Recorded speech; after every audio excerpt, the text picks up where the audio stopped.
Ok, si celle-là peut prier pour recommander ces moments entre les mains du Seigneur. D'accord. Prions. Notre Père et notre Dieu, nous te rendons grâce. Nous te bénissons pour ces moments. Béni sois-tu, Père, toi qui es le maître des temps et des circonstances. Nous voulons te rendre simplement des actions de grâce pour cette merveilleuse journée passée en ta présence, dans ta sécurité et dans ton amour parfait. Abba Père, je te rends grâce pour cette merveilleuse famille qui m'accueille, pour l'unique gloire de ton nom. Notre Père et notre Dieu, alors que nous sommes tous réunis pour que ton nom soit glorifié et pour partager de ta connaissance, notre Père et notre Roi, nous prions afin que par ton esprit, tu puisses encore envahir ces lieux, envahir ces moments et prendre possession et le plein contrôle de chaque endroit où nous nous trouvons actuellement. Abba Père, nous nous soumettons à toi. Que ton esprit règne au milieu de nous parce que nous croyons que tu y es présent. Et qu'en toi, il n'y a pas de distance dans l'esprit. Seigneur, nous sommes là pour toi. Nous sommes là pour ta cause. Nous sommes là pour t'élever. Nous sommes là pour t'adorer. Nous sommes là à cause de cet amour qui nous unit, l'amour de Jésus-Christ de Nazareth. Béni sois-tu, Jésus, toi qui rends ces temps favorables. Merci de prendre le plein contrôle afin qu'il n'y ait aucune interférence pendant ces moments. Nous te remettons toute la gloire, toi qui vis éternellement. Au nom de Jésus, j'ai prié. Amen. Amen. Amen. Je vais essayer de faire un petit récap. Donc, la dernière fois, nous avons vu le thème combattant le bon combat. Nous avons un ennemi vaincu. Et pour texte de référence, nous avons lu 2 Chroniques 32, Ésaïe 36. En fait, c'est une même histoire. Il s'agit d'Ézéchias et puis qui va être attaqué par le roi d'Assyrie. Et on a vu en fait comment le roi d'Assyrie manœuvrait pour pouvoir avoir de l'emprise sur Ézéchias. Donc, les points qui sont ressortis, c'est que l'ennemi, en fait, Rabskake, avait l'intention, ou bien son objectif, c'était vraiment de détourner la foi du peuple en l'Éternel, à tel point qu'il vient les menacer, il les insulte, il demande quelle est cette confiance que vous avez, en fait, quelle est cette confiance sur laquelle tu t'appuies. OK? Donc, tout ce qu'il faisait, toutes les manœuvres qu'il mettait en place, c'était vraiment pour que le peuple d'Israël arrête d'avoir confiance en Dieu et puis, en fait, soit battu, quoi.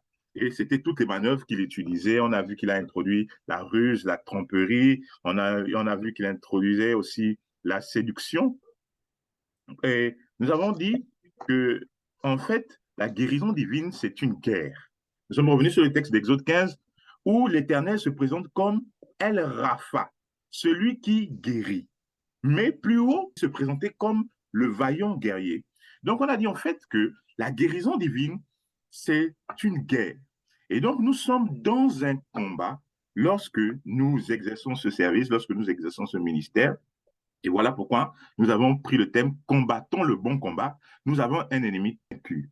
Pourquoi? Parce qu'il faut savoir dans quel combat nous sommes intégrés, ou bien je veux dire, dans quel combat nous sommes mêlés.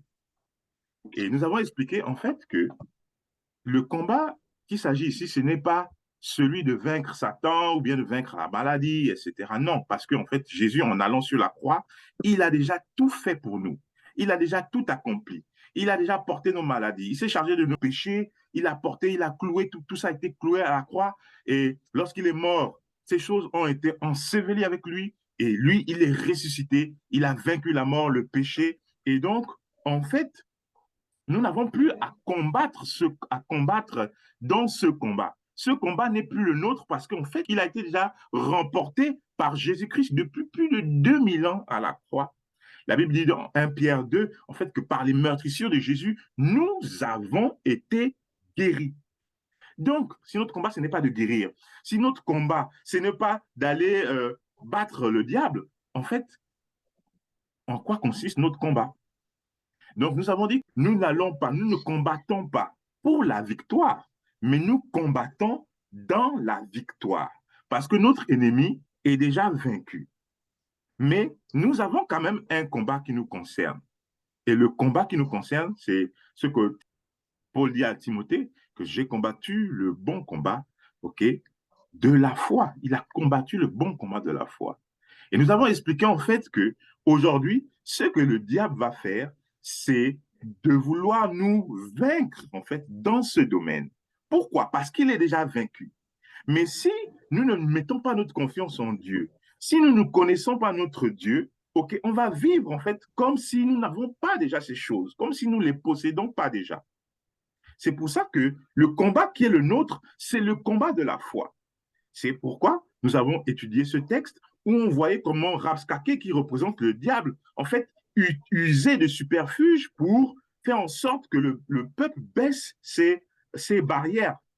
Et la foi en Dieu, c'était la barrière du peuple de Dieu. C'est pour ça qu'il attaquait dessus. Il demandait, en fait, quelle est cette confiance sur laquelle tu t'appuies? Et il cherchait à faire peur au roi d'Israël et à tout le peuple parce que scientifiquement, il est prouvé que lorsque nous avons peur, ça, en fait, ça a de l'effet, ça agit sur nos défenses immunitaires. Et la maladie vient, la peur vient. En fait, on ne peut plus rien faire. On ne répond plus de notre propre corps. OK? Et c'est ainsi comment le diable vient. La Bible dit que l'ennemi ne vient que pour dérober, égorger et détruire. Donc, il vient pour dérober notre foi. Il dérobe la foi. Il vient en fait pour nous détourner de la foi.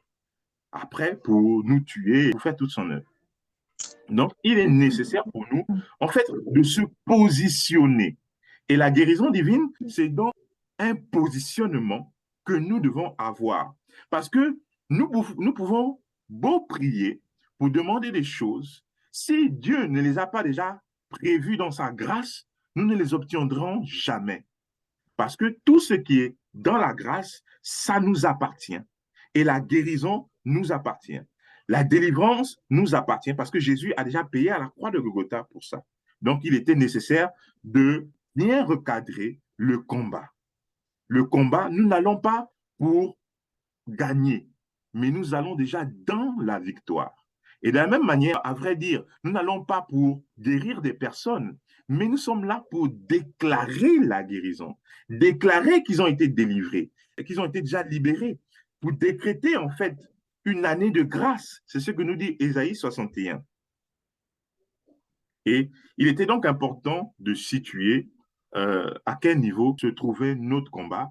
Donc, nous avons appelé ça le combat de la foi. OK? Et vous allez voir, lorsque la Bible parle de combattre en fait les forteresses, elle parle des raisonnements. Les forteresses qu'il faut combattre, c'est les raisonnements. Ce sont les pensées. Et vous allez voir que tout le combat se passe dans nos têtes. Je prends un exemple que j'ai pris la dernière fois. Lorsque nous sommes malades, OK, le corps va nous dire, mais écoute, tu es malade, tu es faible, il faut aller à l'hôpital, il faut peut-être prendre le médicament, etc. Ou bien même encore à l'extrême, tu vas mourir. Voilà, il n'y a plus rien pour toi. Mais pourtant, ça, c'est une voix qui parle. C'est la voix de notre corps. C'est la voix du diable. Mais il y a aussi la voix de Dieu qui dit, par les meurtrissures de Jésus, vous avez été guéris. Quand est-ce que nous avons été guéris? Il y a plus de 2000 ans. Ce n'est pas aujourd'hui. OK? Donc, ces deux systèmes de pensée s'affrontent. Et nous, notre travail, c'est donc de nous aligner à la pensée de Christ. C'est ce que Romains 12 appelle le renouvellement de l'intelligence. Lorsque la Bible dit de ne pas vous conformer à la pensée du siècle présent. Parce que la pensée du siècle présent va toujours nous ramener vers la mort, vers les bassesses. Mais il dit, soyez transformés par le renouvellement de l'intelligence afin que vous discerniez ce qui est bon, agréable. Donc, le combat, c'est le combat des pensées. C'est là où le diable, en fait, qui est un ennemi vaincu, vient pour, on va dire quoi, pour nous affronter. Parce que même s'il est vaincu, il ne va jamais dire, bon, OK, comme j'ai été vaincu, ces personnes ont accepté Christ, je vais les laisser tranquilles. Non, il va toujours faire tout pour amener le plus de personnes vers lui. Et c'est un usurpateur, c'est un menteur, c'est un trompeur. Voilà pourquoi il utilise des ruses, il utilise la tromperie. La Bible dit de nous revêtir de toutes les armes de Dieu Pourquoi? Pour résister contre les ruses du diable. OK? Donc, en fait, tout ce que le diable fait, ce sont des ruses pour nous détourner de la foi en Dieu et pour nous amener avec lui, alors qu'il est déjà vaincu. Voilà pourquoi Paul peut dire, j'ai combattu le bon combat. Et il précise que ce bon combat, c'est le combat de la foi. Amen. Amen. Donc, nous avons aussi, nous nous sommes posé la question, est-ce que pour la guérison divine, il faut une grande foi? Ou bien, en général, est-ce qu'il faut une grande foi? Mais nous sommes vraiment dans la thématique de la guérison divine, donc nous allons toujours amener à cela, mais c'est toujours valable pour tous les autres éléments de la vie en Christ. Donc, est-ce qu'il faut une grande foi? Et nous avons lu plusieurs textes, Matthieu 14, 31, nous avons lu Matthieu 16, 8. Et nous sommes allés comprendre en fait ce que ça veut dire, les mots que nous utilisons et qui sont contenus dans la Bible. Matthieu 14, verset 31 dit, homme de peu de foi, pourquoi as-tu douté? En fait, ici, Jésus parle à Pierre qui a marché sur les eaux. En fait, Jésus arrive, les disciples sont dans la barque et il y avait une grande tempête, il voit Jésus marcher sur l'eau. Et Pierre qui demande à Jésus, mais si c'est toi, commande en fait que je vienne. Et puis Jésus lui dit, mais viens. Alors Pierre sort de la barque, il commence à marcher sur de l'eau. Et puis quand il y a eu le mouvement, l'agitation, il a commencé à douter. Okay? Et qu'est-ce qui s'est passé? Il rentrait et il a crié à Jésus, sauve-moi. Et Jésus a tendu sa main, Jésus l'a pris et il dit, homme de peu de foi, pourquoi as-tu douté? Et en Matthieu 16, c'est Jésus, en fait, qui dit aussi la même chose, en fait. Il dit, pourquoi raisonnez-vous en vous-même, gens de peu de foi? Donc, nous avons cherché à définir ce peu de foi parce que des personnes se disent que, bon, il y a des petites foi, il y a des grandes foi, il y a des choses qu'on ne peut pas faire parce qu'on n'a pas la grande foi, on a une petite foi. Et nous avons dit, en fait, que Jésus disait, on n'a pas besoin d'une grande foi, on a besoin d'une foi comme le grain de sénévé. Aussi petit que le grain de sénévé, on peut faire des exploits. Et donc, nous sommes revenus sur le mot peu de foi, ou bien, voilà, peu de foi, homme de peu de foi, gens de peu de foi. Le terme grec qui est utilisé, c'est oligopistos. Oligo qui veut dire, utilisé généralement pour dire petit. Mais il veut dire aussi de courte durée, vacillant. OK? Et on a le terme pistis qui veut dire, qu'on traduit généralement par foi. Mais il est traduit, en fait, il veut dire fidélité. Et la fidélité, on ne la mesure pas du tic au tac. La fidélité, c'est une confiance. Il faut d'abord avoir la confiance en quelqu'un pour être fidèle. Donc, la fidélité, c'est une confiance, mais qui se mesure dans le temps. Donc, lorsqu'on dit homme de peu de foi, Jésus est en train de dire, en fait, à la personne que tu as une foi de courte durée. En fait, elle est vacillante. La foi n'est pas ferme, on va dire ça comme ça là, plus tendre. Et donc, il ne s'agit pas d'une quantité de foi, mais c'est plus sur comment est notre foi. Et nous avons lu Luc 7, verset 29. Lorsque Jésus entendit ces paroles, il admira le centenier et se tournant vers la foule qui le suivait, il dit, je vous le dis, même en Israël, je n'ai pas trouvé une aussi grande foi. Ah, on va maintenant sur la grande foi. Et donc, le mot aussi grande, c'est tosoutos en grec, qui veut dire de longue durée, tellement long. Donc, vous voyez, ça, c'est vraiment le contraire de la petite foi. Et grande foi, petite foi, c'est toujours sur le domaine du temps, ok? Sur le domaine de la résistance, ok? Le fait de tenir ferme. Amen. Amen. Ok? Nous avons lu un autre texte de Matthieu 15, verset 27, Jésus qui parlait à la femme syrophénicienne, il lui, femme, ta foi est grande, qu'il te soit fait comme tu veux, et à l'heure même, sa fille fut guérie. Et on a vu en fait que le terme, c'est mégas. Mégas qui veut dire effectivement, qu'on traduit généralement par grande, ok? Mais c'est aussi pour dire violent, puissant, fort. Donc en fait, tu as une foi violente. Cette femme n'avait pas droit à la guérison. Parce que Jésus disait qu'il était venu pour les brebis perdues d'Israël. Mais il a dit, même les chiens du maître viennent manger quand même des miettes qui tombent à la table. Et Jésus dit, en fait, tu as une foi violente. Et nous avons pris un autre texte de Hébreux 12, verset 22. Nous avons dit, il est écrit, je veux dire, les yeux fixés sur Jésus, qui est l'auteur de la foi et qui l'amène à la perfection au lieu de la joie qui lui était proposée. Il a supporté la croix, méprisé la honte et s'est assis à la droite du trône de Dieu. Donc, la Bible nous présente Jésus comme étant l'auteur de la foi. Et on dit qu'il amène à l'accomplissement. On dit Jésus est le consommateur de notre foi. C'est ça le terme. Mais le mot consommateur, c'est mener à la perfection, à l'achèvement, à l'accomplissement.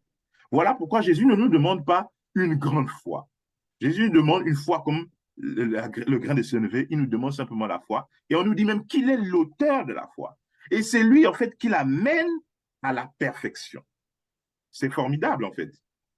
Et nous comprenons que si nous n'avons pas besoin d'une grande foi, mais nous pouvons, avec la foi que nous avons, faire des miracles, faire des prodiges avec Dieu. Est-ce que ça a encouragé quelqu'un? Amen. Oui. OK. Et là, j'ai introduit quelque chose, c'est la foi morte. On n'a pas discuté de ça la semaine dernière, mais je l'ai introduit.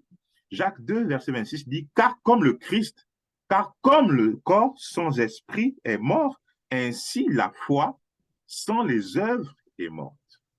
Donc, vous voyez, il y a un qualificatif qui vient s'ajouter à la foi. Et là, c'est la foi morte. Donc, on comprend en fait que une foi morte, c'est une foi qui n'a pas d'œuvre qui l'accompagne.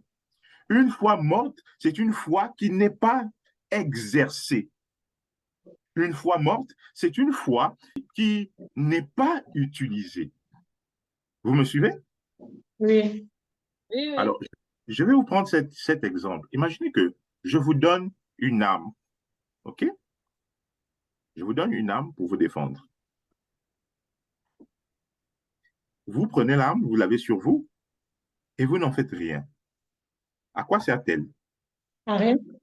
À rien. Voilà. Elle On sert à... n'utilise pas ça sert à rien. Voilà. Donc, la foi qui n'est pas utilisée ne sert à rien. Et voilà pourquoi elle est définie comme une foi morte. Je vous donne une arme, toujours le même exemple, et vous prenez l'arme, de temps en temps, vous tirez ou bien quand vous pointez l'arme, vous tirez, votre main tremble, etc. Alors, vous avez l'arme avec vous, non? Oui. Oui. Okay.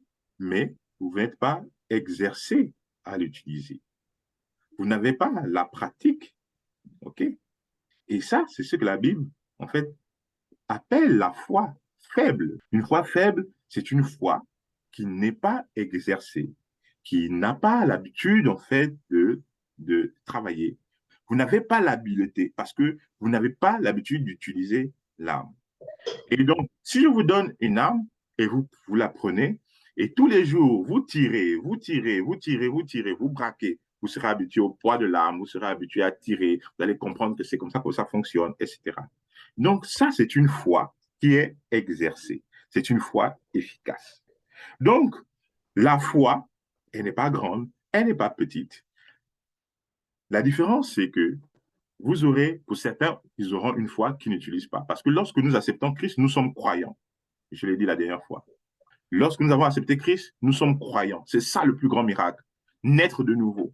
Donc, si nous avons pu naître de nouveau, ce qui est le plus grand miracle, qui est la plus grande guérison, je vais dire ça comme ça là, on ne va pas dire que nous n'avons pas la foi pour guérir les malades. Comme je le dis, on ne doit pas prier pour les malades, mais on doit guérir les malades. OK? Donc, si nous avons accepté Christ par la foi, donc nous avons la foi. Maintenant, nous n'exerçons pas notre foi. C'est là où la foi est faible, ou bien on dit la foi est petite. C'est simplement une foi qui n'est pas en action. Amen. Amen. On l'a vu dans les obstacles à la guérison, que la foi qui compte, c'est la foi de celui qui prie. Et nous avons la foi. La Bible dit que celui qui connaît son nom se confie en Dieu. Donc, le fait de connaître le nom de Dieu, quand on dit connaître le nom de Dieu, il ne s'agit pas seulement du patronyme, mais il s'agit en fait de ses propriétés, de ses qualités, de son caractère, de qui il est, sa personnalité, ok, sa personne. Lorsque nous le connaissons, nous avons confiance en lui. Et nous savons que, quoi qu'il arrive, nous pouvons toujours avoir confiance en lui. C'est un peu comme quand vous connaissez quelqu'un et on vient vous dire, bon, écoute, telle personne a fait ça. Vous allez dire, non, telle personne ne peut pas faire ça parce que je connais cette personne. Je sais de quoi elle est capable. OK? Et voilà pourquoi la Bible dit que lorsque celui qui connaît son nom se confie en Dieu. Et donc, il est nécessaire de connaître Dieu, d'apprendre qui il est, de le connaître de manière intime. Je l'ai dit dans les leçons précédentes que la Bible, dans plusieurs passages, lorsqu'on parle de connaître, c'est le verbe ginosko en grec. Ginosko qui fait référence en fait à une relation intime entre une femme et un homme, donc des relations sexuelles entre une femme et un homme. Et donc, la relation que Dieu nous demande en fait d'avoir, c'est une relation d'intimité qui produit la foi. Et justement, quand nous connaissons Dieu, nous avons la foi parce que nous le connaissons. Et puisque nous le connaissons, nous pouvons maintenant travailler conformément à sa parole. Amen. Amen. Alors, et voilà pourquoi, ici, vous avez vu un petit sous-titre, pratiquer la parole de Dieu, sa volonté.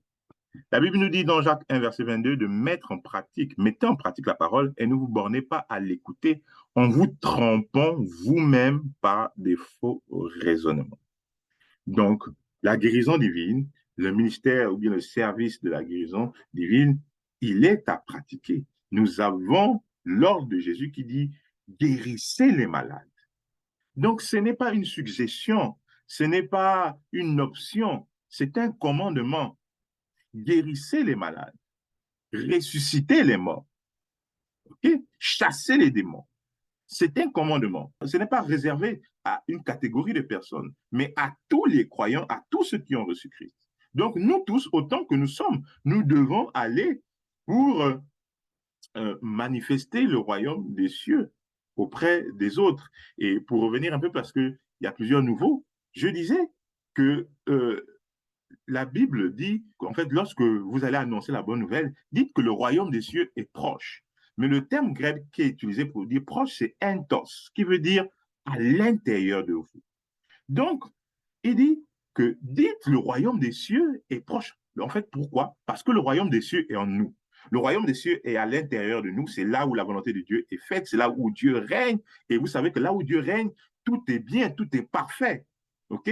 Voilà pourquoi quand Jésus donne la prière à ses disciples, il dit, voilà, priez en fait, dites, notre Père qui est aux cieux, que ton nom soit sanctifié, que ton règne vienne, que ta volonté soit faite sur la terre comme au ciel. Donc, en fait, au ciel, la volonté de Dieu est faite parfaitement. Et il nous demande, en fait, donc aujourd'hui, d'être cette porte du ciel qui s'ouvre pour les autres. Parce que le royaume des cieux est en nous. OK? Donc, nous avons accès au royaume des cieux. Dans Jean 3, lorsqu'il parle à Nicodème, il dit que si tu ne nais d'eau et d'esprit, tu ne peux entrer dans le royaume des cieux. Tu ne peux voir le royaume des cieux. Donc, le royaume des cieux est accessible à ceux qui sont nés de nouveau. Et Jésus, en fait, dit que le royaume des cieux est en vous. Et comme le royaume des cieux est en nous, nous pouvons être cette porte pour ces personnes qui n'ont pas accès au royaume des cieux, pour la guérison, pour la délivrance, pour la libération. Voilà. Et donc, nous avons dit que lorsque nous parlons de la guérison divine, nous ne disons pas seulement que la guérison du corps, mais nous voyons aussi l'âme, les maladies de l'âme, nous voyons la délivrance des esprits méchants, OK? Mais par souci de concision, nous allons garder le terme guérison divine. Alors, il y a un autre texte de Jean 4, verset 34, pour appuyer ce que j'ai dit plus haut. Jésus leur dit, ma nourriture est de faire la volonté de celui qui m'a envoyé et d'accomplir son œuvre. Ma nourriture, c'est le terme en grec broma. OK? Donc Jésus dit en fait qu'il se délecte à faire la volonté de Dieu. OK? Il prend plaisir à faire la volonté de Dieu et à accomplir en fait l'œuvre pour laquelle il a été envoyé. Et nous voyons dans 1 Corinthiens 3, verset 2, Paul qui dit, je vous ai donné du lait à boire et non pas de la viande. Ou bien dans d'autres versions, c'est la nourriture solide. Mais Le mot viande qui est là, en fait, c'est le même mot qui est dans Jean 4,34, broma. Donc, la viande, la nourriture solide, c'est de faire la volonté de Dieu. Et donc, le lait, c'est simplement de ne pas faire la volonté de Dieu. Le lait, c'est en fait d'écouter la parole sans pourtant la mettre en pratique. Chaque fois que vous écouterez la parole de Dieu, que vous emmagasinerez, c'est du lait.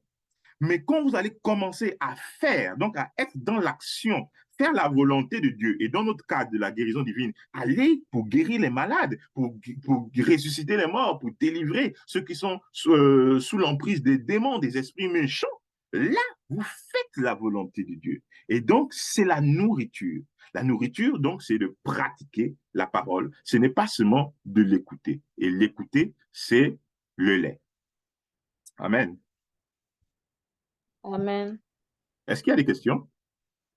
Alors, je voudrais qu'on lise le texte de Jean 11, verset 1 à 44. Vous avez vos Bibles? Oui. OK. Donc, vous prenez le texte de Jean 11, verset 1 à 44. Si possible, si vous ne le trouvez pas trop long, vous pouvez le lire dans deux versions différentes. OK? Et vous allez répondre aux questions suivantes. La première, c'est de quoi parle le texte? Quelle est la thématique du texte? Et vous allez répondre après à la deuxième question, que pouvons-nous apprendre sur Dieu, Jésus, sur sa nature, sa volonté? En fait, ça dépend. Si on parle de Dieu, qu'est-ce que pouvons-nous apprendre sur Dieu? Si on parle de Jésus, qu'est-ce que nous pouvons apprendre sur Jésus? Ou bien de leur nature, de sa nature, de la volonté. Donc, vous allez répondre à cette question. Et la troisième question, c'est que pouvons-nous apprendre sur l'homme? Et quand on parle de l'homme, c'est l'humanité, sur nous, en fait. C'est bon, vous avez saisi? Oui. Vous allez désigner une personne entre vous qui sera un tout petit peu comme le modérateur qui va gérer la prise de parole et suivre le fil du questionnement pour pouvoir en fait étudier ce cas pratique. Donc, en fait, cette petite étude biblique. Et moi, je vous reviens dans 20 minutes. C'est d'accord? D'accord. Allez, à tout à l'heure. Bonsoir. Bonsoir. On ouvre les micros ou pas? Merci. Ben, c'est trop silencieux. Bon, moi, j'ai la version Louis Logan. Qui dirige d'abord? Déjà, celle-là. Bonsoir, c'est Christophe. On va faire la répartition du texte. Bonsoir, bonsoir à tous. On va faire la répartition du texte. On a dit le texte de Jean 11, du verset 1 au verset 44. Alors, je crois que nous sommes à 6. On va se repartir le texte. Bon, on compte pas Georges, hein. On va prendre David, Josué David. Josué David, s'il te plaît, tu vas lire du verset 1 au verset, oui, du verset 1 au verset 10.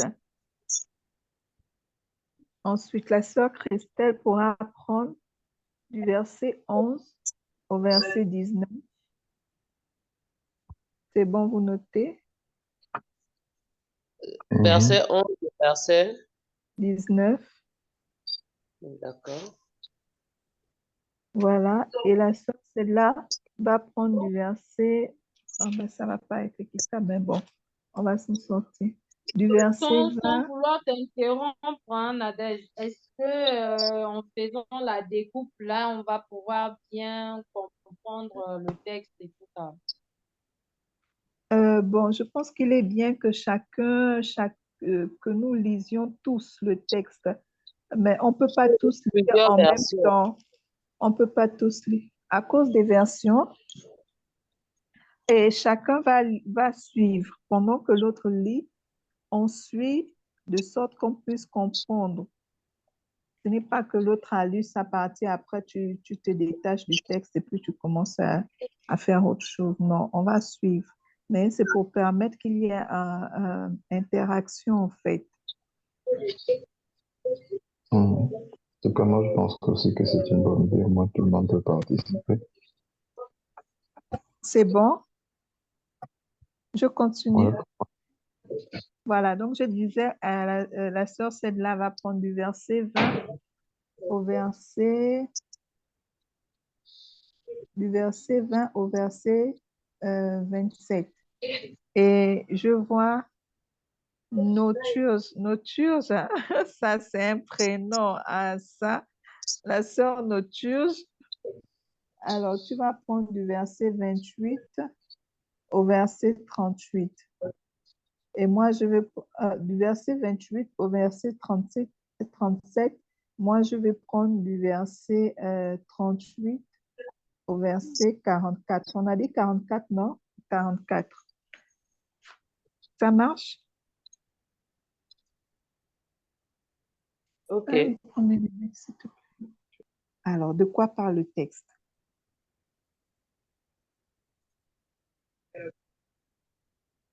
Quelqu'un pour répondre?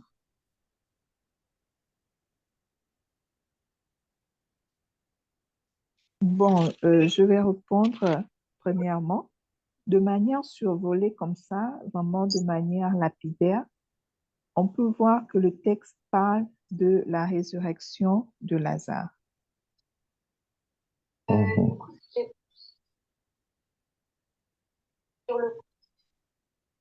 Une autre intervention?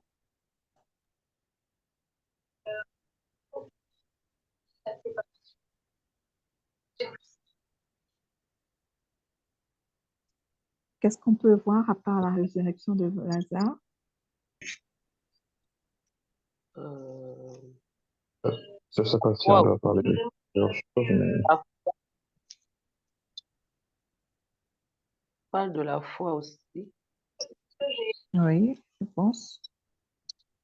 On peut parler de la foi. Je veux bien argumenter. Tu peux bien argumenter la foi. La foi parce qu'il dit, bon, Lazare est déjà mort, Lazare sent déjà, mais on dit si tu as la foi, comme il le dit au verset 40, d'abord même plus haut déjà, il le souligne, et quiconque vit et croit en moi ne mourra jamais. Non, il y a encore un endroit où il répond à, dès que je trouve le verset, euh, en tout cas, il répète au verset 40, n'étais-je pas dit que si tu crois, tu verras la gloire de Dieu. Amen. Merveilleux. Donc, on a dit la résurrection de Lazare, la foi, quelqu'un Moi, je d'autre, dirais l'amour. l'amour. D'accord. L'amour, Jésus, l'amour, pourquoi? Alors, l'amour, parce que c'est par amour déjà que la foule, bon, je vais aller vraiment la pierre, hein, ça parle de la résurrection de la foi. On voit également l'amour parce que c'est Au par verset amour qu'on 36. voit toutes ces personnes-là se lever, notamment Marie, Marthe, les personnes autour. Jésus lui-même, on dit, la parole de dit aussi que Jésus aimait beaucoup Lazare. Et donc, c'est par amour qu'il va ressusciter Lazare. C'est par amour qu'on va accourir vers lui pour le cas de Lazare, pour qu'il vienne intervenir pour le cas de Lazare. Alors, je vois beaucoup d'amour ici. Ok, on note l'amour. Autre chose?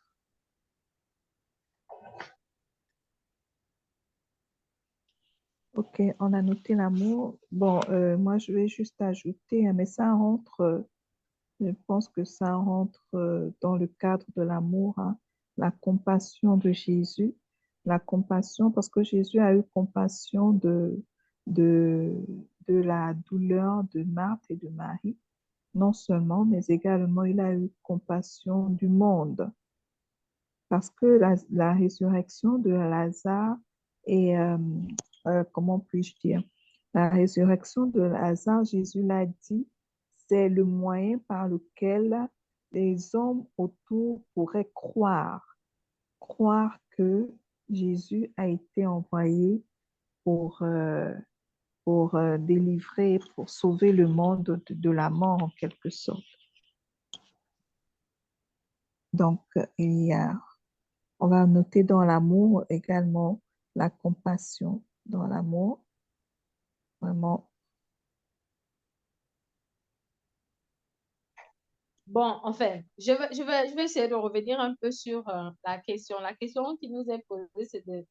En fait, la question dit de quoi parle le texte. Mhm. Donc, normalement, c'est de ressortir en fait le mot-clé de ce texte. Mhm. Parce que après, plus bas, on va dire que pouvons-nous apprendre de Dieu, notamment sa nature, sa volonté. Mhm. Et donc, si on va un peu en besogne comme ça, je crains qu'on ne se fourvoie parce que c'est vrai, dans le texte, il y a l'amour, il y a la compassion, mais je pense que l'amour et la compassion vont beaucoup plus rentrer dans la nature de Dieu. Mhm. Maintenant, si on D'accord. doit rester dans le mot-clé du texte, donc, c'est-à-dire de quoi parle le texte, c'est vraiment de ressortir la clé même, donc la mort et la résurrection. Mhm. Je Oui, vois je ça crois comme que ça, c'est en fait. ça. La mort et la résurrection, idée générale. Ouais. Idée générale et la nature, s'agissant, qu'est-ce que nous apprenons sur Dieu? Nous apprenons que Dieu est amour, Dieu est compassion et Dieu est miséricorde. Dieu est miséricorde, je parle de la miséricorde, pourquoi? Parce qu'il dit à Marie, ne t'ai-je pas dit que si tu crois, tu verras la gloire de Dieu? C'est-à-dire que malgré que Marie, à ce moment-là, était en quelque sorte désespérée, on peut dire qu'elle avait perdu tout espoir. Le Seigneur n'en a pas tenu et ne l'a pas tenu rigueur parce que il vient à dire plus tard que si tu crois, tu verras la gloire de Dieu. Et il accomplit également, il poursuit sa mission en accomplissant la résurrection. Donc, je vois peut-être la miséricorde, sauf si quelqu'un veut peut-être contredire ou renforcer. Là, tu es sur quoi? La question de Sur la nature, la nature. oui, sur la nature. Donc, Dieu est miséricorde. Il aurait pu laisser Lazare mourir. Il aurait pu laisser que la chose se fasse telle elle avait commencé, mais sa miséricorde pour nous a fait en sorte que Jésus accomplisse le miracle de la résurrection. Je crois. Bon, ça c'est la nature. Quelqu'un voit d'autres traits de caractère? Sinon, on passe maintenant à sa volonté.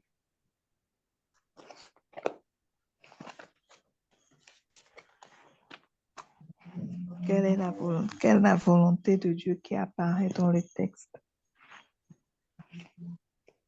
Bon, de prime abord, hein, je vois que la volonté de Dieu est que l'homme soit sauvé, puisque Jésus le dit. Je sais que tu m'exauces toujours. Et en fait, il y a quelque chose d'assez étrange qui apparaît. C'est comme si Jésus, pour accomplir la résurrection de Lazare, n'avait pas besoin de parler. C'est comme si il a élevé la voix juste pour accomplir quelque chose. Comme il a dit, pour que les gens croient. Parce qu'il aurait pu simplement se présenter et Lazare aurait ressuscité. Enfin, c'est ce que je vois. Parce qu'il dit, je sais, voilà, je savais bien que toujours tu m'écoutes, mais je le dis en pensant à ces gens qui m'entourent, car ils pourront croire que tu m'as envoyé. Car ils pourront croire que tu m'as envoyé. C'est comme si au préalable, Jésus avait déjà fait une prière. Père, je te rends grâce car tu m'as écouté.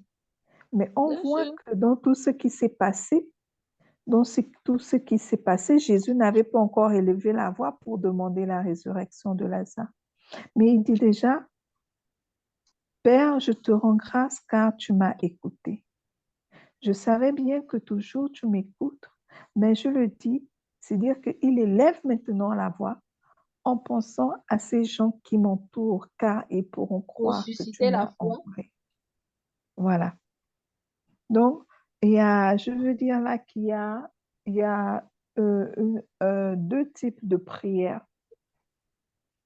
Deux types de L'action de prières. grâce. Non, la première prière qu'il a faite, il n'avait pas besoin d'ouvrir la bouche. Oui. Voilà. Ce qu'il s'est parlé, il a parlé à son père dans le cœur. Ils se sont parlé comme ça dans l'intimité sans avoir besoin d'ouvrir, d'élever la voix. Et deuxièmement, il a élevé la voix pour en fait que les gens entendent quelle était sa requête vis-à-vis de Dieu. C'est comme Paul pouvait dire que celui qui parle en langue s'édifie lui-même, mais il est bon de parler également en une langue audible pour que les autres également soient édifiés. Donc, c'est-à-dire qu'on peut avoir une communion ou une communication avec Dieu sans que personne n'entende, sans qu'on ouvre la bouche. Mais généralement, on ouvre la bouche pour que les autres également soient édifiés par rapport à ce qu'on demande à Dieu, pour qu'ils répondent et pour qu'ils y croient, qu'ils répondent Amen, ainsi soit-il, pour qu'ils adhèrent et que leur foi que la foi communique quoi. Dès que les foi s'assemblent, quand tu pries, tu élèves la voix pour tu dis, je commande la guérison, tu le dis pour que celui qui est en face de toi adhère à ta pensée, adhère à ce que tu as dit, pour que la foi, votre foi soit une, en quelque sorte. C'est ce que je perçois. Donc, voilà un peu par rapport à la foi à la volonté de Dieu, c'est d'unir nos foi, non seulement de faire en sorte que nous puissions croire, mais également d'unir nos foi, qu'on soit dans un même esprit en quelque sorte. Et il y a autre chose que pouvons-nous apprendre sur l'homme ou l'humanité? David, tu n'as rien dit depuis là. Jamila, bonsoir. Bonsoir. Alors, que penses-tu de cette question? Que pouvons-nous apprendre à travers ce texte? Si tu as suivi, bien sûr.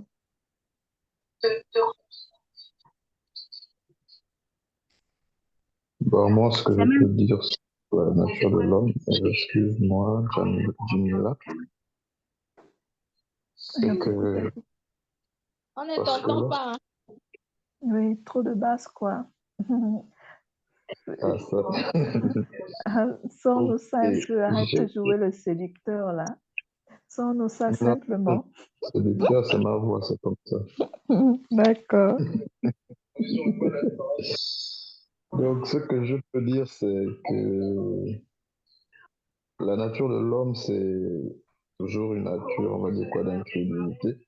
Parce que lorsque Jésus dit de retourner en Judée, les disciples lui disent, enfin, lui rappellent un peu ce qu'il a vécu il y a quelque temps là-bas et que ce n'est peut-être pas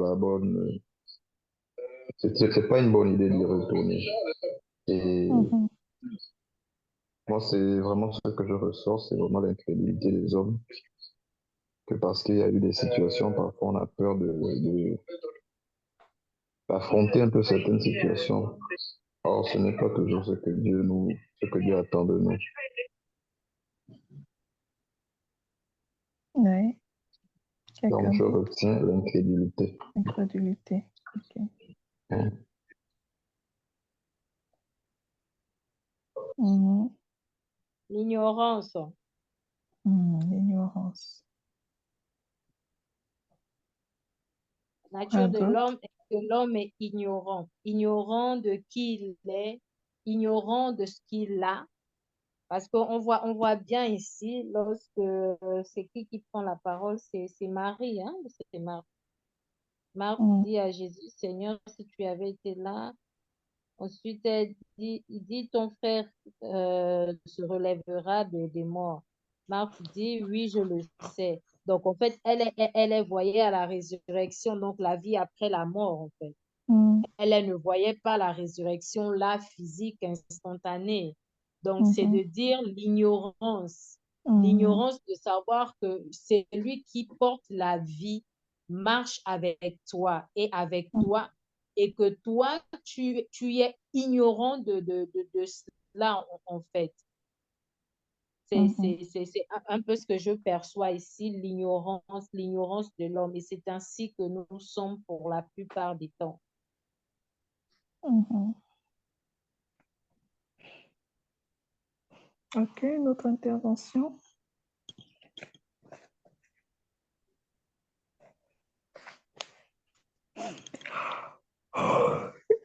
Il n'y a plus d'intervention.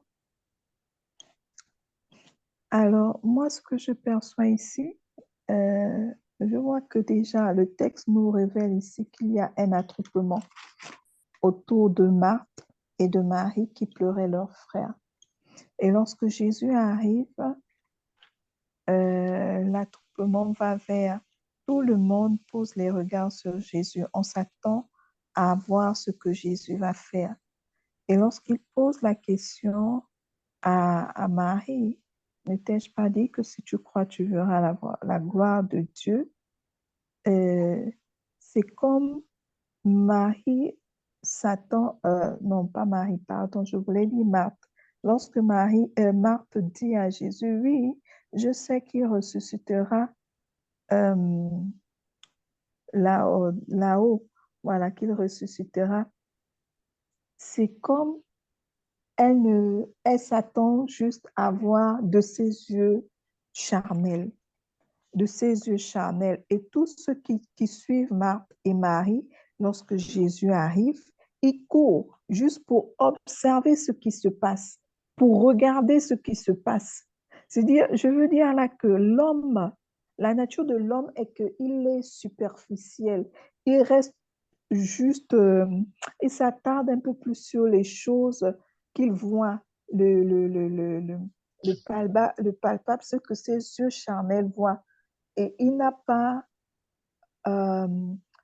n'a pas, je veux dire,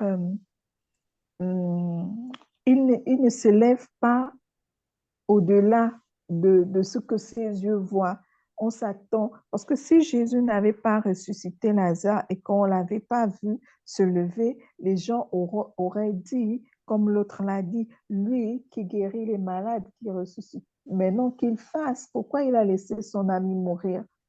Pourquoi il a laissé son ami mourir? Alors, il est dit un peu quelque part que cette mort n'est pas, cette maladie n'est pas pour la mort. C'est-à-dire que le miracle qui devait se faire, que les gens attendaient de voir de leurs yeux, avait déjà été fait parce que Lazare n'était pas condamné à mourir spirituellement. Maintenant, pour que les gens croient, il fallait qu'ils voient Lazare debout physiquement. Autrement dit, l'homme, l'homme est, je ne sais pas si c'est superficiel le mot, certainement on va trouver le mot, et l'homme reste toujours sur les effets superficiels. Je veux m'arrêter là. je vais m'arrêter là. Le terme que j'ai envie de ressentir m'échappe un peu. Il n'est pas, lui, il veut voir du palpable, ce que ses mains peuvent toucher, ce que ses yeux physiques ont vu. Et, Il voit pas et plus, ça, il voit pas plus le bout de son nez, quoi. ouais, en Donc, quelque il voit sorte. ce qui est là. Mm.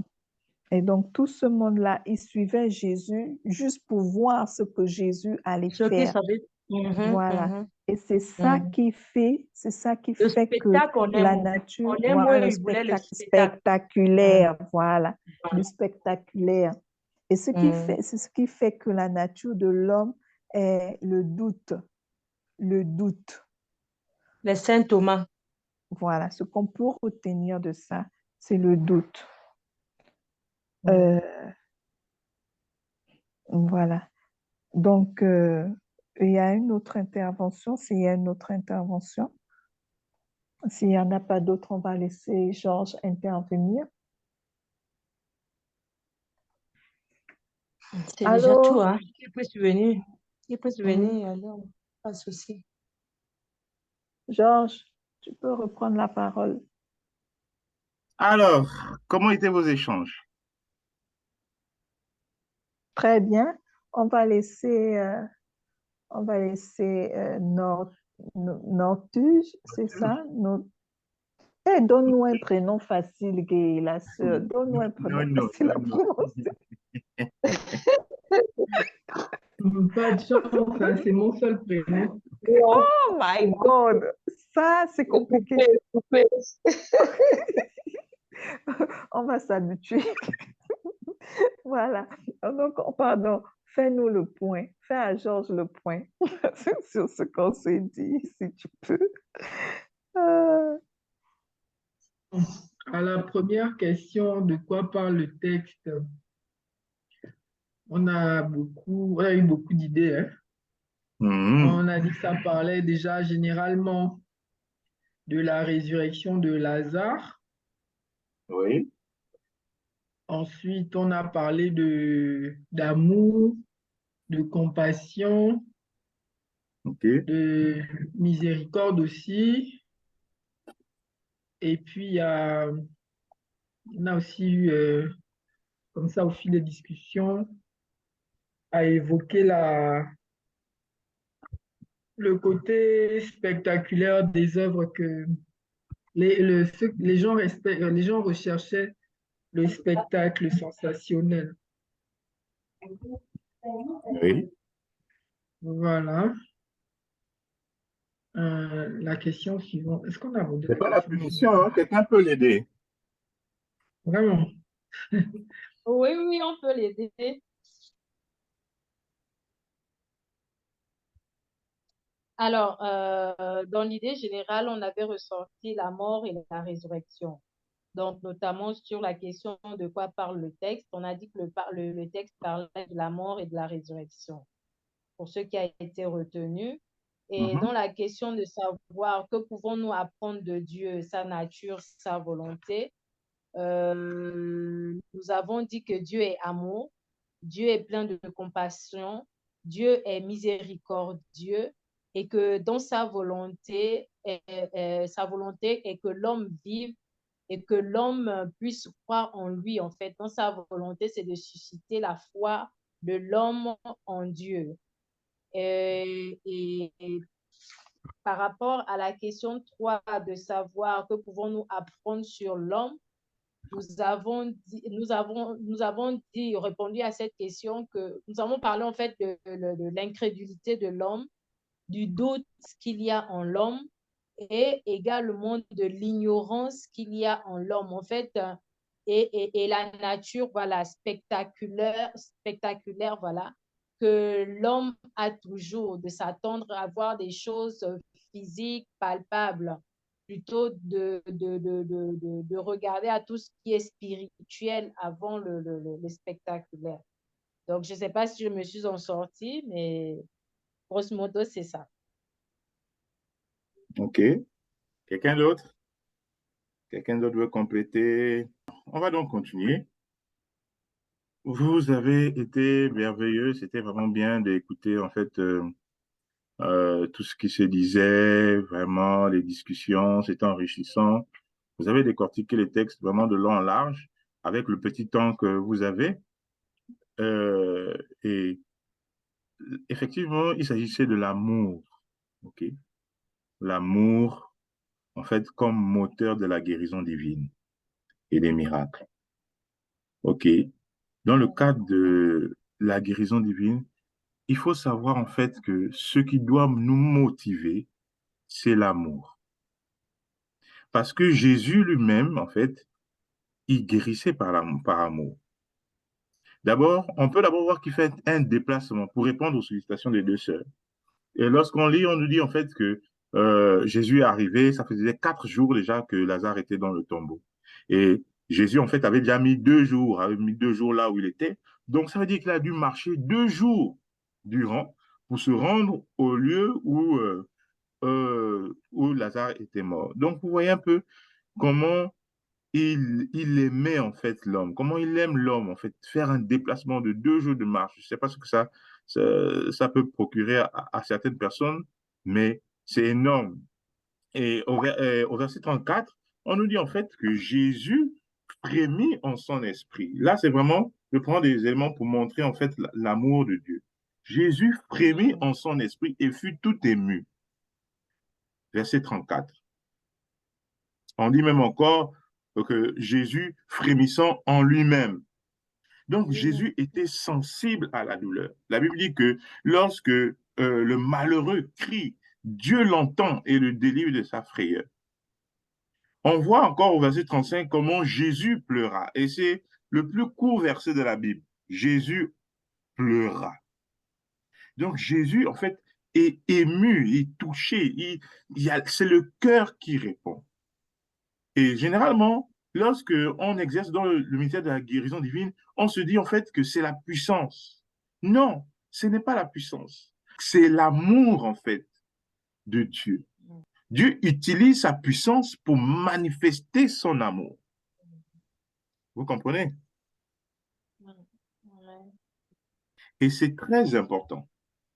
C'est très important. Nous ne pouvons pas travailler dans ce domaine sans aimer les gens. Nous ne pouvons pas travailler dans ce domaine sans avoir de la compassion pour les autres. Matthieu 5, verset 13, Jésus en fait dit à ses disciples, « Vous êtes le sel de la terre. Mais si le sel perd sa saveur, avec quoi la lui rendra-t-on? Il ne sert plus qu'à être jeté dehors et foulé aux pieds par les hommes. Vous êtes la lumière du monde, une ville située sur une montagne ne peut être cachée, et on n'allume pas une lampe pour la mettre sous le boisseau, mais on la met sur le chandelier et elle éclaire tous ceux qui sont dans la maison. » OK, au verset 30, vous êtes le sel de la terre. À quoi sert le sel de la terre? À quoi sert le sel? Le sel sert à redonner du goût. OK? Le sel sert à empêcher la putréfaction des aliments. Et c'est ce que nous sommes. OK? Si le sel perd sa saveur, avec quoi la lui rendra-t-on? Comment le sel peut-il perdre sa saveur? C'est par l'indifférence. Aujourd'hui, nous pouvons marcher sur les routes, nous voyons des personnes malades, ça ne nous dit rien. Nous voyons des fous marcher en route, ça ne nous dit rien. Nous voyons des personnes dormir à terre, ça ne nous dit rien. Et pourtant, nous sommes le sel de la terre. Et on s'accoutume, en fait. Ces personnes font partie même du décor. Et on est habitué. On s'habitue à ça. Dans des églises, des personnes malades viennent, des fous viennent, ils sont là devant les églises. Mais à la fin du culte, on part, chacun prend son pied et rentre à la maison. Pourquoi? Parce qu'on s'habitue. On oublie qui nous sommes, le sel de la terre. On devient indifférent. Entre-temps, Jésus exerçait cause de l'amour. La Bible dit que car Dieu a tant aimé le monde qu'il a donné son Fils unique afin que quiconque croit en lui ne périsse pas, mais ait la vie éternelle. Donc, nous comprenons que la venue de Jésus, c'est déjà de l'amour. Dieu a tant aimé le monde. Et comme il a tant aimé le monde, il ne voulait pas que le monde meure, il envoie son Fils. Jésus a dit, voilà, le Père a demandé, mais qui enverrai-je? Jésus dit, non, envoie-moi. Et Jésus est venu, ok, dans un corps d'homme. Il a répondu à la sollicitation du Père. Mais on nous dit aussi que Jésus nous a aimés. Il dit qu'il est le bon berger. Le bon berger donne sa vie pour ses amis. Donc Jésus aussi, en mourant sur la croix, il nous a aimés. En supportant tous les supplices qu'il a supportés, il nous a aimés. Et il dit, aimez-vous les uns les autres comme je vous ai aimés. Et après, on voit que le Saint-Esprit aussi nous a aimés. Parce que Jésus d'abord a dit, il ne va pas nous laisser seuls, il va nous envoyer quelqu'un, le Saint-Esprit. Mais le Saint-Esprit accepte de vivre dans nos corps. On dit que nous sommes le temple du Saint-Esprit, la maison là où le Saint-Esprit doit vivre. Et depuis 2000 ans, il a laissé sa place de gloire dans le ciel pour vivre avec nous au quotidien. C'est de l'amour. Et donc, comme Dieu nous a aimés, Dieu veut en fait que l'homme soit bien. Et il nous donne un commandement. Dans Deutéronome 6, il est écrit, voici les commandements, les lois et les ordonnances que l'Éternel, votre Dieu, a commandé de vous enseigner afin que vous les mettiez en pratique dans le pays dont vous allez prendre possession, afin que tu craignes l'Éternel en observant tous les jours de ta vie, toi, ton fils et le fils de ton fils, toutes ces lois et tous ces commandements que je te prescris, afin que tes jours soient prolongés. Tu les écouteras donc, Israël, et tu auras soin de les mettre en pratique. OK? Et au verset 4, on dit, écoute Israël, l'Éternel, notre Dieu, est le seul Éternel. Tu aimeras l'Éternel, ton Dieu, de tout ton cœur, de toute ton âme et de toute ta pensée. De toute ta force, excusez-moi. Et ces commandements que je te donne aujourd'hui seront dans ton cœur. On voit après dans le Nouveau Testament, en fait, que dans ce commandement, est résumé en fait toute la loi et les prophètes. Tu aimeras en fait Dieu et puis tu aimeras ton prochain comme toi-même. Donc, lorsque nous voulons manifester la guérison divine, c'est par amour que nous le faisons. L'amour doit être notre moteur. L'amour doit être notre catalyseur. C'est lui qui doit nous booster en fait pour travailler dans ce domaine. Pas en fait la notoriété, le fait qu'on parle de moi, le fait qu'on me connaisse, qu'on sache que voilà, je suis tel parce que je prie pour les malades, parce que c'est non. Mais c'est la compassion pour les autres qui doit pouvoir nous amener à le faire. Et la Bible dit en fait même que tout ce que vous voulez, en fait, que l'on fasse pour vous, faites-le pour les autres.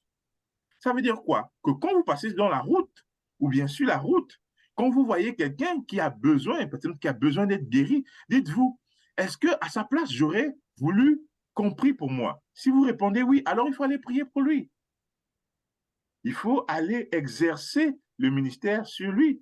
Parce que la Bible dit que tout ce que vous voulez qu'on vous fasse, faites-le. On n'a même pas besoin d'attendre en fait que la personne nous demande, mais on doit déjà nous-mêmes prendre l'initiative de le faire. Jésus a dit, dites que le royaume des cieux est proche. Pourquoi? Parce que nous avons le royaume des cieux en nous. Et donc, nous allons vers ces personnes. Nous devons aller amener le royaume des cieux vers les personnes qui en ont besoin. Amen. Amen. Je voulais juste adhérer dans le même sens et certainement témoigner de l'esprit de compassion qui est utile pour l'exercice de la guérison. Et effectivement, si nous n'avons pas la compassion qui manifeste l'amour de Jésus, parce que quand Jésus est venu sur la terre, c'est effectivement parce qu'il a eu cet amour, cette compassion pour le Père, compassion pour les hommes, pour l'humanité, compassion pour la souffrance des hommes. Et donc, mon témoignage est le suivant. Il y a quelques semaines, je veux dire, peut-être une ou deux, qu'on a commencé l'exercice de l'autorité pour la guérison. J'ai une sœur qui a envoyé une photo sur le groupe et puis elle disait qu'elle était malade. Et bon, quand j'ai vu l'image, vraiment, mon cœur a été prise de compassion et j'ai vraiment sursauté et je me suis levée. J'ai dit que mais c'est quoi, c'est ça? Et aussitôt, je suis allée l'appeler. Je l'ai appelée. Je lui ai demandé qu'est-ce que tu as comme ça. Elle m'a expliqué qu'elle avait un peu mal. Elle ne sait pas, elle s'est réveillée comme ça et tout ça. Et du coup, je lui ai dit, bon, écoute, je vais prier. Et elle a pris le téléphone et j'ai commandé. J'ai commandé à la douleur de la quitter. J'ai commandé à son corps de reprendre le circuit normal et tout ça. Donc, j'ai exercé l'autorité. Et Amen. puis, voilà. Et puis, je suis passée. Donc, le lendemain matin, oui, le lendemain matin, elle m'a envoyé le message pour me dire merci beaucoup, j'ai très bien dormi, vraiment, que Dieu soit béni. J'ai dit Amen, Amen. que Dieu soit béni. Donc, c'est vraiment pour aller dans le même sens et dire que la compassion, l'amour est pour beaucoup dans la victoire sur la maladie et autre chose. Nous pouvons même voir au-delà de ça que lorsque quelqu'un est malade et qu'il est entouré d'amour, il récupère plus vite que celui qui est délaissé, qui se Mhm. laisse mourir. Mhm. Amen. Amen, amen, amen. Merci vraiment pour ce partage puissant. Est-ce que quelqu'un d'autre voulait aussi partager un tout petit peu?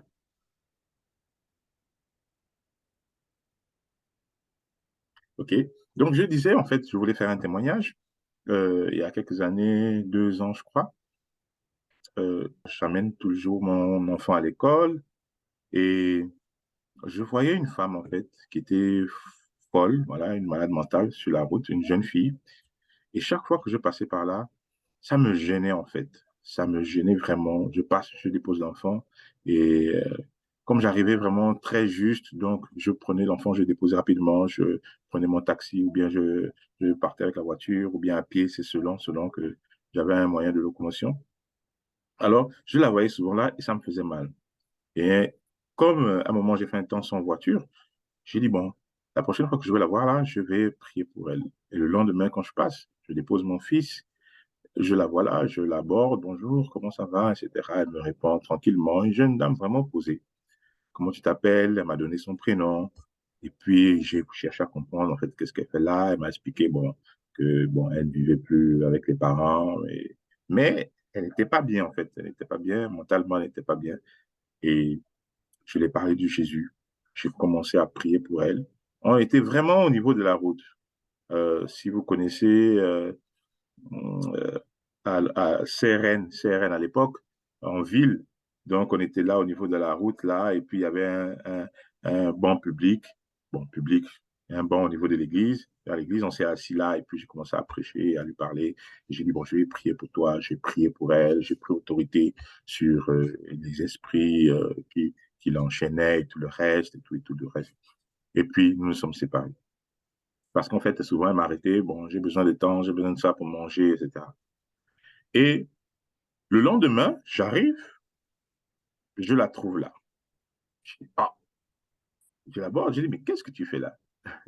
En fait, quand je prie, combien quand je viens pour exercer le service, je ne crois pas en fait que Dieu ne va pas exaucer ou bien Dieu n'a pas exaucé. Donc j'étais étonné, je dis, mais tu fais quoi là? Dans mon cœur, je dis, j'ai déjà prié pour elle en fait. Et on a discuté, j'ai dit, bon écoute, chaque fois que je te verrai là, si je te vois encore là, chaque fois que je passerai par là, je vais prier pour toi, je vais déclarer des paroles de Dieu dans ta vie. Et une fois, je suis arrivé le lendemain, elle n'était plus là. Quelques mois après, elle est revenue. Et j'ai encore prié, j'ai encore déclaré. Aujourd'hui, je ne la vois pas. Je ne sais pas, je crois que Dieu a fait quelque chose dans sa vie. Je ne sais pas où elle se trouve. Mais vous voyez, en fait, Dieu a commencé à faire quelque chose. Parce que la Bible dit que la parole de Dieu ne retourne pas à lui sans effet, sans avoir accompli sa volonté. Et dans le cadre de la guérison divine, dans le cadre de la délivrance, c'est vraiment de guérir, c'est de délivrer. Et je sais que Dieu a fait quelque chose dans la vie de cette jeune dame. Mais parce que ça me dérangeait de la voir ainsi, de la voir nue, bien avec un petit vêtement, etc. Et ça me gênait. Et il ne faut pas qu'on arrive à à ce niveau où on passe devant des mendiants, on passe devant des malades mentales, des personnes qui sont là, pauvres, assises, et que ça ne nous fait rien, en fait, que ce soit comme un, un décor, comme je le dis. OK? Apprenons à manifester la compassion, à manifester l'amour. Et je voulais qu'on prenne un texte, on va sans doute terminer par là. Galates 5, verset 6, il est dit, car en Jésus-Christ, ni la circoncision, ni l'incirconcision n'a de valeur, mais la foi qui est agissante par la charité, par l'amour. Donc, la foi se déclenche en fait par l'amour. L'amour est le moteur de la foi. Et c'est par la foi qu'on accède en fait à tout ce que Jésus a pourvu dans la grâce, tout ce que Dieu a pourvu dans la grâce par Jésus-Christ au travers de son Saint-Esprit. L'amour est le moteur de la foi. Ça rend la foi agissante. Et on a vu en fait qu'une foi sans les œuvres est une foi morte. Donc, effectivement, il faut accomplir les œuvres d'amour. OK? Amen. Amen. Donc, sachez-le, lorsque nous exerçons, ou bien nous voulons exercer dans le cadre de la guérison divine, il faut vraiment demander à Dieu de l'amour, en fait, demander à Dieu de nous faire voir les gens tels que lui les voit. Parce que parfois, on peut avoir un voile d'insensibilité et on passe. OK? Demandons à Dieu de nous ouvrir les cœurs, demandons à Dieu de nous ouvrir les yeux de nos cœurs, afin que nous voyions les gens comme lui, il les voit. Parce que la volonté de Dieu, en fait, c'est que les hommes ne périssent pas. Le plan de Dieu, comme vous l'avez dit, en fait, c'était vraiment que l'humanité soit sauvée. Amen. Amen. OK? Et pour ne pas battre en brèche, en fait, certains éléments que vous avez dit, on peut voir aussi, OK, que Jésus avait une telle confiance en son Père qu'il ne pouvait pas douter. Dans le verset 23, il dit, Lazare, notre ami, dort, mais je vais le réveiller. Au verset 4, il dit, cette maladie n'est point pour la mort. Et il dit même encore, pour moi, en fait, je savais que tu m'exauces toujours.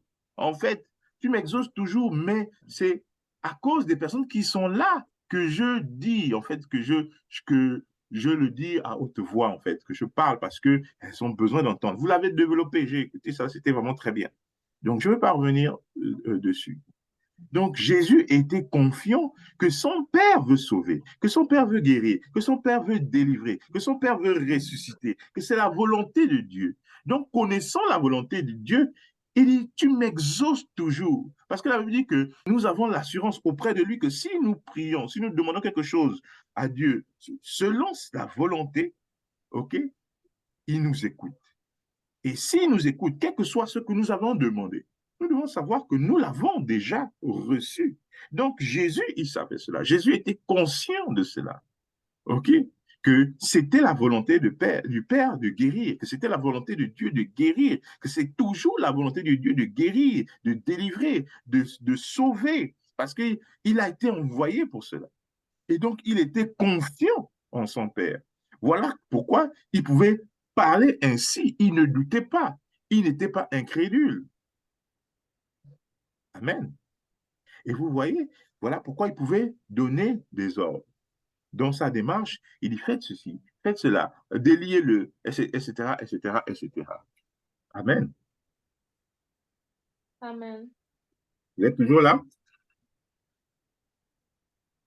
Oui, on est là. Je vais revenir quand même sur quelque chose, OK? Parce que j'ai parlé un peu de l'incrédulité. Jésus avec le père du lunatique, vous vous rappelez de cette histoire? Cet homme qui avait son enfant qui était épileptique et puis qui se jetait souvent et des fois il tombait dans le feu, etc. Et puis Jésus dit que non, si tu crois, ok, tu verras la gloire de Dieu, ok, tu crois, et voilà, il sera sauvé. Et qu'est-ce que le gars a dit? Je crois, délivre-moi de mon incrédulité. Aïe. Et comment tu peux dire je crois et tu dis délivre-moi de mon incrédulité. Dans d'autres versions, on dit même je crois, délivre-moi de mon manque de foi. Mais comment quelqu'un peut croire et avoir le manque de foi? Et on l'a vu plus haut, effectivement, que lorsqu'on parle d'incrédulité, lorsqu'on parle de petite foi, en fait, on parle d'une foi qui est défaillante, une foi qui n'est pas ferme, une foi qui est vacillante, une foi qui est de courte durée. Et l'incrédulité, le mot grec, c'est apistia. Entre-temps, nous avons vu que le mot grec de la foi, donc la fidélité, c'est pistis. Donc, l'incrédulité, c'est le manque de fidélité, de confiance dans le temps en Dieu. Et donc cet homme, il croyait en Dieu, mais il était souvent vacillant. Voilà pourquoi il dit, je crois, délivre-moi de mon incrédulité. OK?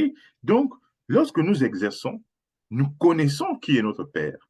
Nous connaissons que Jésus nous a envoyés. Il dit que comme le Père m'a envoyé, moi aussi je vous envoie. C'est Jean 20. Donc, il nous envoie comme le Père l'a envoyé, avec toutes les armes que le Père lui a données, il nous les a données aussi.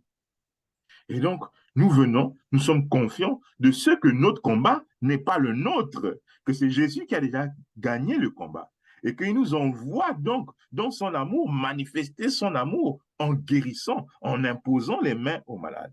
Et donc, nous devons être tous les jours à disposition de Dieu, à disposition de ces personnes. Nous l'avons vu lorsqu'on a vu la hiérarchie de Dieu. Nous avons vu que nous sommes là pour servir l'humanité déchue, de faire en sorte que ces personnes qui sont encore sous l'emprise du diable puissent accepter Christ et monter en fait. Comme la Bible dit que nous sommes en Christ, nous sommes assis à la droite du Père en Christ. Donc, pour les faire changer de position. Et donc, notre travail, nous, c'est vraiment de manifester l'amour. Et ne nous attendons pas à quelque chose en retour, parce que des gens peuvent ne même pas accepter Christ.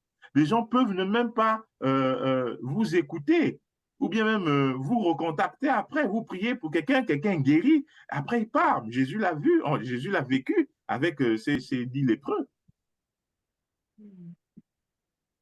Et il n'y avait qu'un seul qui est revenu. C'était des lépreux, non? Oui. Voilà. Il n'y a qu'un seul qui est revenu pour magnifier Dieu. Donc, quand vous priez, ne vous attendez pas forcément à ce que les gens vous soient reconnaissants, etc. Mais vous faites cela pour démontrer l'amour de Dieu, pour mettre déjà une semence de Dieu dans leur cœur.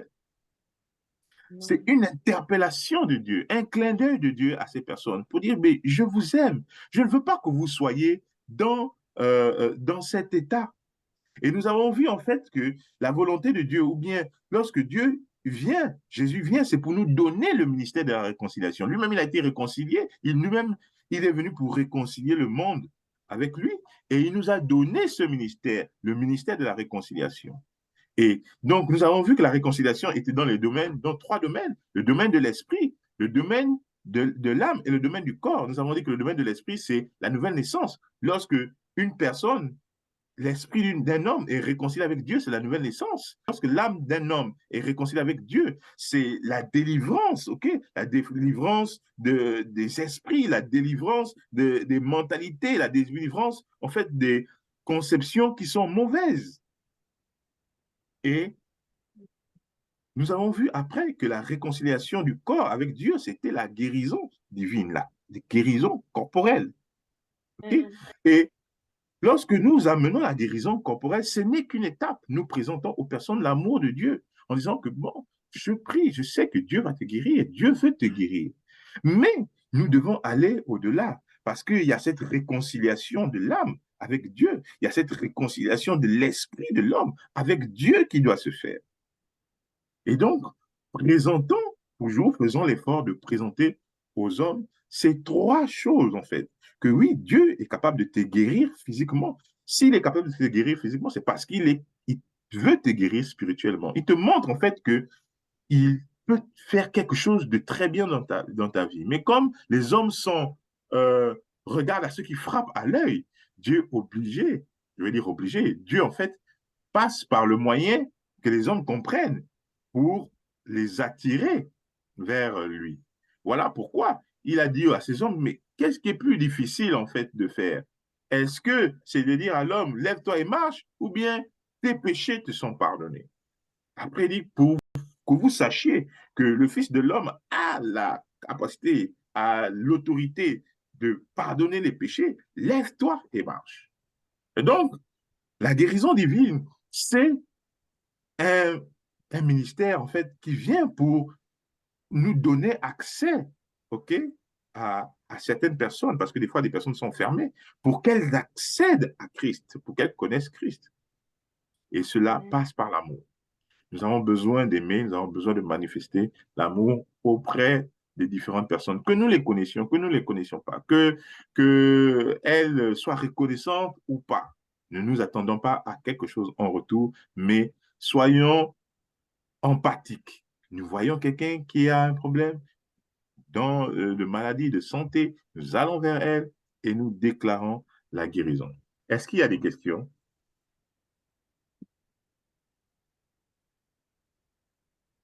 Moi, perso, j'ai pas de questions. OK. Est-ce qu'il y a des réactions, des ajouts, des commentaires? Ce commentaire, c'est dire encore merci pour ces partages, ça nous fortifie. Ça nous donne, en fait, à moi personnellement, ça me donne de réaliser que ce que Dieu est, je le suis parce qu'il vit en moi. Et donc, je peux accomplir tout ce que je veux qui rentre dans la volonté parfaite de Dieu. Et voilà quoi. Et je veux dire encore ce soir aussi que le Seigneur vienne au secours de mon incrédulité. Parce que ton expérience, par exemple, le témoignage que tu viens de faire, il y a également dans mon entourage, mon environnement, un jeune homme que je regarde tous les jours qui est dans un état de déficience mentale. Et à chaque fois, je dis que Seigneur, il faut que je prie. Enfin, ce garçon-là, il faut que je m'arrête, que tu fasses quelque chose pour lui. À chaque fois, il faut que je m'arrête, que tu fasses quelque chose pour lui. Mais il y a cette petite crainte-là qui vient, je me dis que, et s'il est violent, et s'il te tape, et s'il machin, des trucs comme ça. Donc vraiment que le Seigneur m'aide dans ce sens-là. Amen, amen. Okay. Quelqu'un veut partager celle-là? Non, non, non. Moi, je veux juste dire merci. J'ai été bénie. Hein. Non, ça me booste, en fait, ça me challenge. Amen. Noturge? Josier? Jimila est où? Ouais, moi, vraiment, c'est bénir Dieu pour ce programme, remercier Georges, remercier tous les participants parce que ce sont des choses qu'on a déjà écoutées, dont on a déjà une certaine connaissance, mais le fait de nous les rappeler sur la base de certains témoignages et approfondir sur certains enseignements, c'est vraiment quelque chose qui, personnellement, a beaucoup d'effet sur moi, un bon impact. Et comme on dit, il y a un temps pour tout. Et vraiment, je prie que cela continue et que Dieu continue par son Esprit Saint de t'inspirer et de soutenir tous ceux qui prennent part à ce programme afin que nous puissions vraiment manifester la gloire de Dieu. Amen, amen. Merci beaucoup. Rosiane, tu veux dire quelque chose? Le but de cette formation, c'est vraiment de vous mettre, de vous pousser à pratiquer. Comme je vous ai dit, en fait, tout ce que vous allez entendre, c'est le lait. Mais Jésus dit, ma nourriture, c'est de faire la volonté de mon Père. C'est pour que vous commenciez à pratiquer la guérison divine. Voilà pourquoi notre défi de la semaine, c'est de prier pour 7 personnes. OK? Donc, vous avez une personne par jour. Et puis, en fin de semaine, vous aurez déjà fait vos 7 personnes. C'est bon, c'est noté? C'est noté. OK. Nous allons prier donc chacun pour sa part, pour 7 personnes, et nous allons venir rendre témoignage de ce que Dieu a fait. Nous allons mettre en application ce que nous avons appris et ce que nous avons entendu. Ainsi, nous faisons la volonté de Dieu. Ainsi, effectivement, nous mangeons la nourriture céleste, c'est celle de faire la volonté du Père. OK. Mais avant de prier pour la fin, je vais demander à Josué vraiment de prier pour que Dieu nous donne un cœur, OK? Un cœur qui n'est pas insensible, et que nous ne soyons pas indifférents vis-à-vis de ce qui se passe, que plutôt Dieu nous ouvre les yeux de nos cœurs pour que nous voyions les hommes comme lui, il les voit. Et comme nous les verrons comme il les voit, alors nous allons comprendre que nous avons du travail sur le champ. Okay? Il y a beaucoup d'âmes qui meurent, il y a beaucoup d'âmes qui ont besoin de guérison, beaucoup de personnes qui ont besoin de guérison. Et il faut que nous entrons dans ce champ-là. Et donc, Josué, si tu peux prier d'abord pour ça, et après celle-là priera pour la fin, pour nous posséder ces moments. Amen. Ok. Amen. Notre Père et notre Dieu, nous te bénissons et nous te rendons grâce, Seigneur, parce que c'est toi qui permets toutes choses. Merci encore pour la vie de tout un chacun.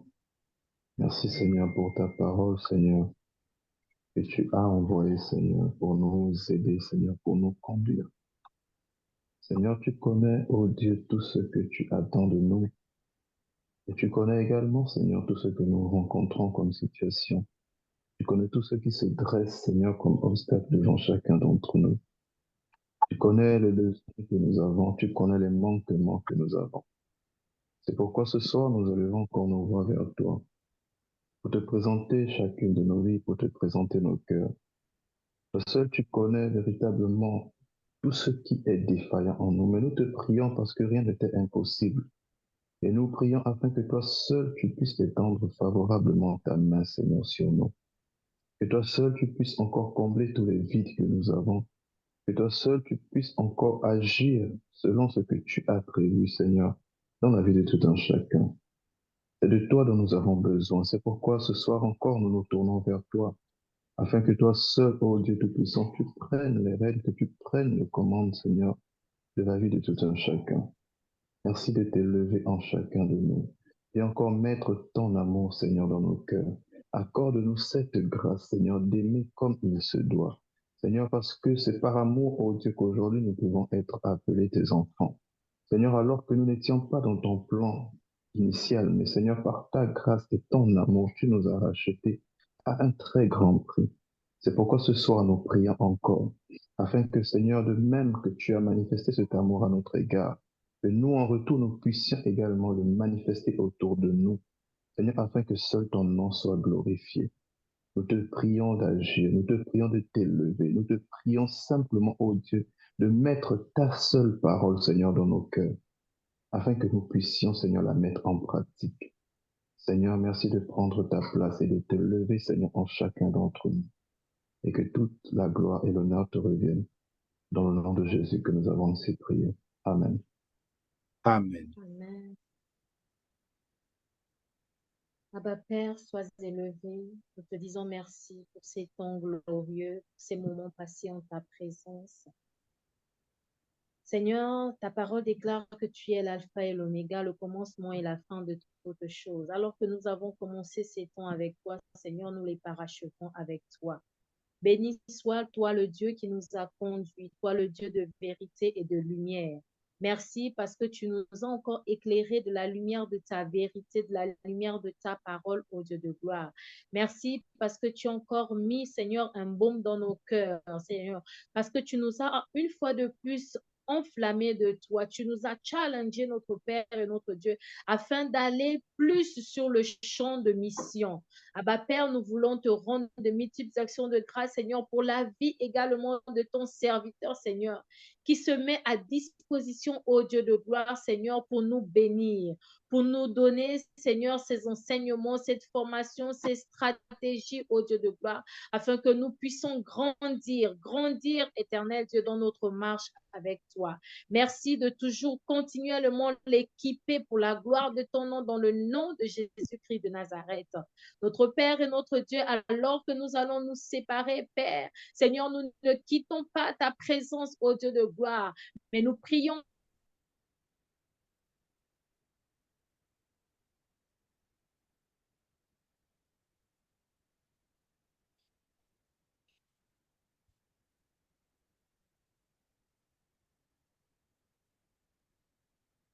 pour notre nation.